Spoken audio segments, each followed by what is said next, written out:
If you've got sciatica and you've been stretching for a month with no change, you're doing the wrong moves. Here are the 5 most commonly that I would use in the clinic here at Team Rehab that are built to calm your system down, calm the sciatic nerve down, not agitate it. By the end of this video, you'll know 5 specific movements, each demonstrated, that target the actual mechanism of most sciatic cases. First, we have to figure out where the sciatica is coming from, the back or the hip. We have to decide, is it mostly nerve agitation? Is it disc agitation? But once we figure that out, that's where we can hone in your exercise program and make sure you're not just making that nerve more angry. So here's the trap. You feel the leg pain, you Google top results, say stretch the hamstring or stretch the back of the leg. You're stretching it 3 times a day for 2 weeks. Pain's the same, you think, oh, I must just not be one of those people that responds to stretching. Not usually the case. Oftentimes stretching the nerve is the absolute wrong thing to do that makes the symptoms worse or last longer than they should. The wrong move can extend a 4-week problem into a 4-month problem. With a nerve glide, we're not just yanking on the back of the leg and holding a stretch. We're moving and sliding and gliding those tissues by way of moving the foot and ankle or the hip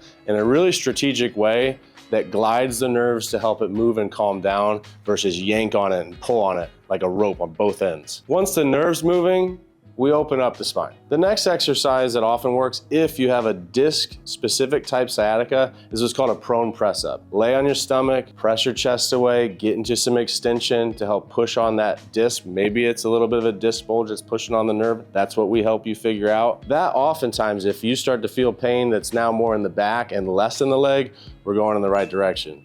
If you're getting pain that's more down the leg, we're going the wrong direction. Once the spine's settled, then we stabilize. Once we get rid of a lot of the leg symptoms and the back symptoms, then we need to get all your core muscles working in harmony to keep you that way. Something along those lines could be finding a neutral spine and doing, your dead bugs, your bird dogs, exercises you've probably seen where we're moving limbs around a stable core. But then a stable spine is not enough without mobile hips. Often a missing piece is making sure our hips are moving. It may be coming from the back because the hips are not doing their job. An example of this would be a 90-90 hip exercise where we work on making sure there's good rotation through the hip so that we're not just extending or flexing the lumbar spine too much and causing too much stress. The last piece is strength. Something like working your hip extensors into a bridge or a squat or a step up. Something that requires good strength in the back posterior chain, the big glute muscles, to stabilize your pelvis and keep the back in a good position.